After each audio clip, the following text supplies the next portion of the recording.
Now that I've finished listing out 2,152 Xbox 360 games, I guess I'll get on with playing some of the games from my list. Or not. We all have a gaming backlog. A list of games that we swear we'll get to one day, but we never seem to. Of course, I have my own list, and I'm now at the risk of repeating the intro to my video about it word for word. My gaming backlog was a nicely curated list of 72 games that I swear I'm going to play in 2024, and I've put them all into a big spreadsheet after being inspired to by watching a video by Daryl Talks Games. I'm not going to rehash everything I went over, but to get a good sense of where we're starting from, I strongly encourage you to pause this video, open up a new tab, and watch my video going over my backlog. I will leave a link to it and the spreadsheet I'm working from in the description down below so you can see exactly where I am in my quest to defeat my backlog. Done that? Cool. I'm going to go over 5 games that I've managed to cross off my backlog since making it. But looking at the title, you know there's a bit more to it than that. You see, I have played these games, but I haven't finished them, so I've marked them as red in the spreadsheet to say that. And a couple of the games that I've marked red may upset some people. They have some passionate fans, which is of course wonderful, but please go easy on me. There is also a column in the spreadsheet which goes over my reasons, so of course I am going to expand on that, and it's all perfectly legal. What I mean by that is that it's fine to be removing games from the list for whatever reason. In fact, it's healthy to do so. Yes, I've made a backlog of 72 games that I'd like to play, but I don't need to play them. There's no outside force compelling me to play every game in its entirety. No gun to my head making me spend hours and hours on a task I simply don't really enjoy. Though sometimes I wish I was in that scenario when it comes to editing videos. I'd get more out a damn sight quicker than I currently do. That is the first thing I'm outsourcing when I can afford it. Not finishing a game is fine, and there's no shame in it. Sometimes the game you were really excited to play, it turns out, isn't really for you. I find myself in that exact situation for 2 of the games I'll be talking about in a minute. Times change, people change. For example, I played The Last of Us when I first got my PS4. It wasn't the typical sort of game you'd find me playing, but it ended up being one of the best games that I ever played. Roll on to 2020 and I'm super excited to play The Last of Us Part 2. Story aside, I hated it. Every moment playing was not a moment I was having fun. So I stopped playing, and that's okay. Outside of changing tastes, some may have other commitments that means they cannot spend redonkulous hours playing video games. Again, taking myself as an example, because I love talking about myself. I have a 5-year-old and a full-time job, so I only get a couple of hours in the evening to play. But no I don't, because I need to use those same hours creating content. On top of that, me and my partner are also planning our wedding next year, so that takes a good amount of attention. I sound angry about that right now, but I assure you I'm not. I'm as happy as can be. Anyway, gaming should be fun, and removing a game isn't necessarily an indicator of its quality. Sure it can be, but it ultimately boils down to the individual. Like the reasons I just said for me, it's totally up to you why you'd want to remove a game from your already mountainous backlog. I'm here to reassure you that it's okay. The only person really judging you is yourself, and you're a terrible judge of character. But enough of this waffle. The first game I quit. I present to you...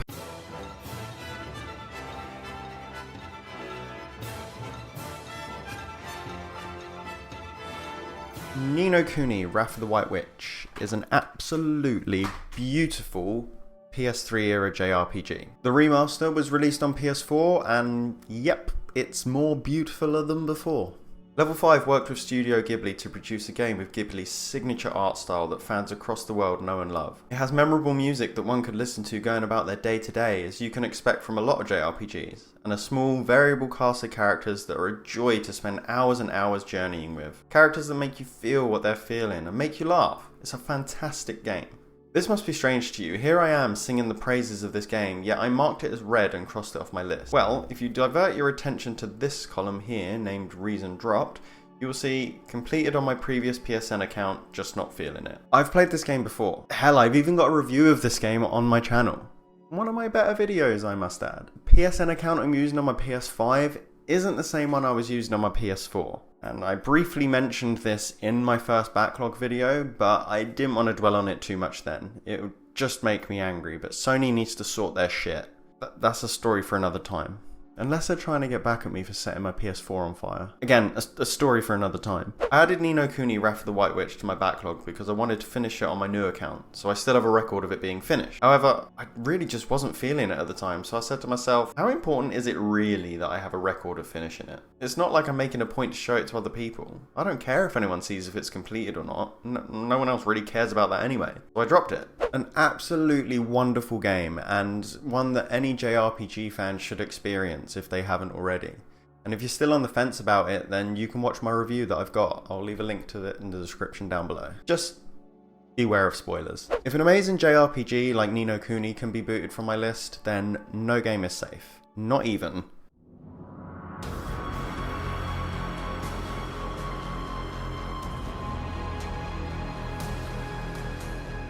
Killzone Shadowfall was the last entry in the Killzone series by Guerrilla Games and was a launch title for the PS4 back in 2013. Of course, they've moved on to the Horizon series now, but before they had Aloy dismantling robotic beasts, Killzone was their main squeeze.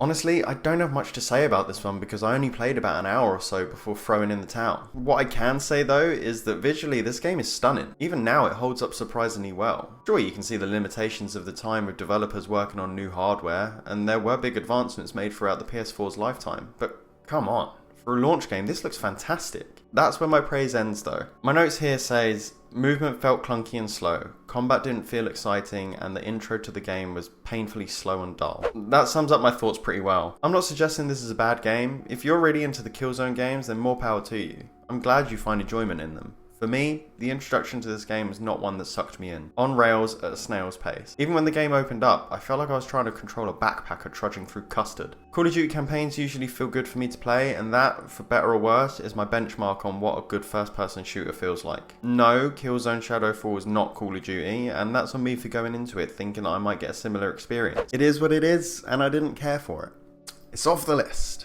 It's a shame, because it's one that's been on my shelf waiting for me to play for so long. Just like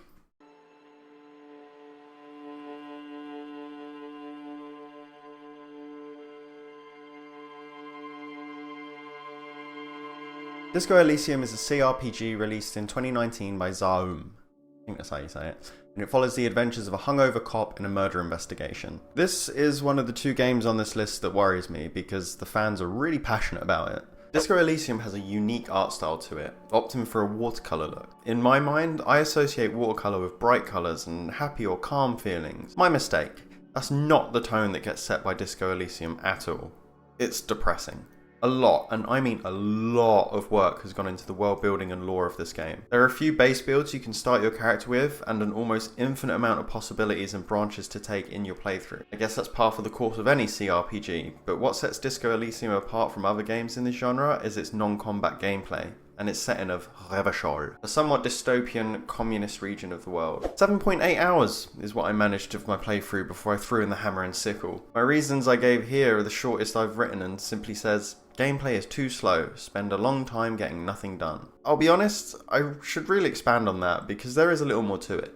Yes, I found the gameplay to be very slow, and that's because there was an insane amount of dialogue and lore being thrown at me. Looking it up after, I think it's just because I chose the Thinker archetype, which has the encyclopedia skill. This bastard just loves to jump in and say shit about everything all the time. Disco Elysium has no combat. All of the game is played through looking at things and speaking to people. That doesn't mean there's no danger though. The character has a killer hangover and sometimes just touching an object can make him have a brain fart and die. Completely unexpected. Very what the fuck when it first happens and you realise you must save often. Perhaps my experience would be a little bit different if I chose a different starting build, but I've already sunk 8 hours into this game and I've grown tired of it. Maybe I'll give it another try for the 2025 backlog, but in this case, for 2024, it's staying red. Colour of communism.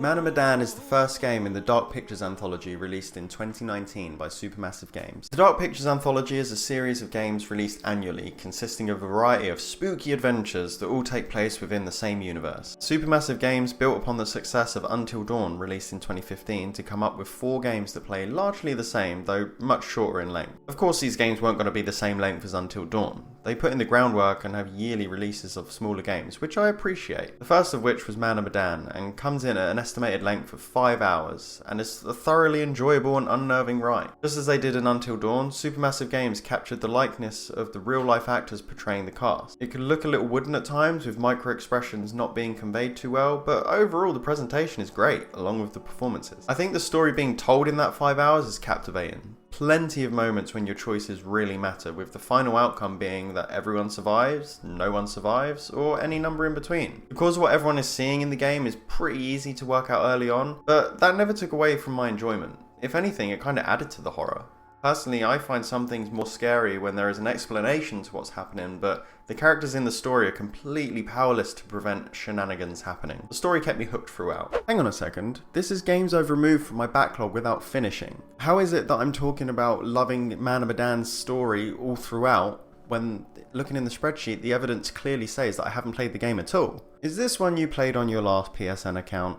No made-up viewer that asks me questions, it is not. My comments here says, previously completed on Xbox and have watched a playthrough on YouTube. CBA to play it again just for PS. That's right, I first played Medan when it was on Xbox Game Pass in 2020 or 2021, I can't remember which one. And I very much enjoyed my time. Since then I've also watched a playthrough of it on YouTube by the Radbrad, and even though it got me itching to play again, when I thought about actually sitting down to play it, I just thought, what's the point? I had fun with it when I played it, and I can use those 5 hours to sink into another game. Maybe another game from Supermassive Games, like the Quarry. I didn't want to play it again just to have a record of it on my PSN account. The record is on my Xbox account. We got one more game to go over now, going back to one from my favourite genre of JRPGs. I can't believe I'm dropping JRPGs from this list.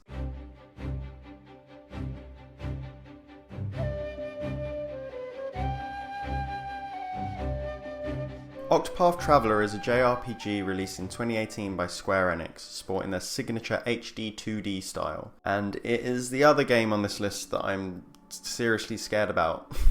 Octopath Traveler is named for the fact that the game follows 8 different playable characters. Square Enix really gave up when it comes to inventive names for their games. Various Daylife. Come on, you can't make that sound any more boring if you tried. I do Various Daylife every single day. And Bravely Default, as much of an incredible series that is, the name could have been more inventive than being named for its battle mechanics. Anyway, Octopath Traveler, JRPG, Square Enix, 2018, HD 2D. Now, I'm not trying to claim to be anything special, but I had the idea in my head for this HD 2D look when I was a teenager. So when I saw Octopath Traveler get revealed, my flabber was gasted. It's exactly how I pictured it in my head, just with way too much vignette if you ask me. That came straight off when I was playing. I have had some bloody good ideas in my life that have ended up coming into existence. For example, when I first started driving, I thought, what an amazing thing it would be if there was a light on your wing mirror to know that someone is in your blind spot. Lo and behold, a few years later, some brainiac at a car company also had that same fantastic idea, and now cars have a light in their wing mirror when there's someone in your blind spot. I'm getting off topic again, but the art style of Octopath Traveler is uniquely beautiful. The care and attention put into the sprites for the characters and the enemies is astounding, and a perfect example of pixel art being a timeless style choice for many games. All 8 characters easily stand out from one another. Let's see what my comments are for giving up this one. The longest comment so far with, the combat is fun but becomes tedious when fighting the same enemies over and over with little experience. All of the character stories are seemingly disconnected and none are interesting enough to keep me engaged. Too much of a break between character chapters due to having to level up so much in between. Okay, so there are a couple of things to unpack here. I'll start with the story. Octopath Traveler follows the story of 8 different characters. Kind of.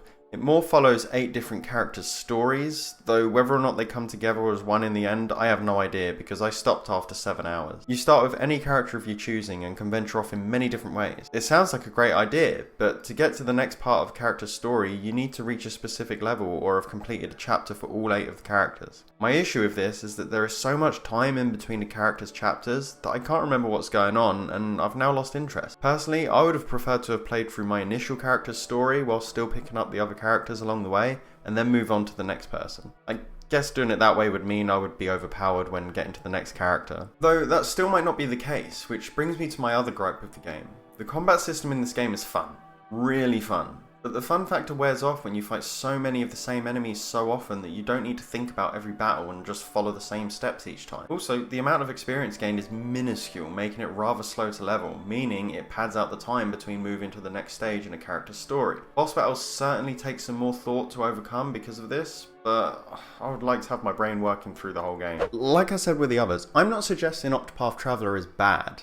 These are my own personal problems with it, and I ended up giving it up after about 7 hours. That's all I could manage. I know this game is loved by a lot of people, so please forgive me for my opinions.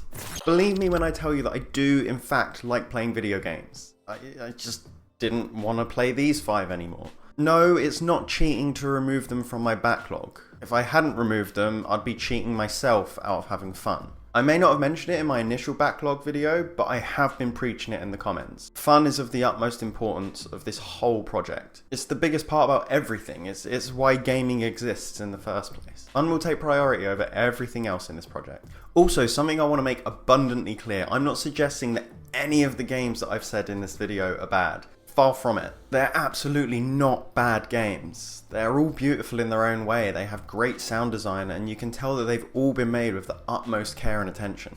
It's just I either played them once before, or I just didn't get along with them. I am capable of seeing that they are good games, just like I'm capable of seeing that Breath of the Wild is the most incredible game that I fucking hate. Oh no.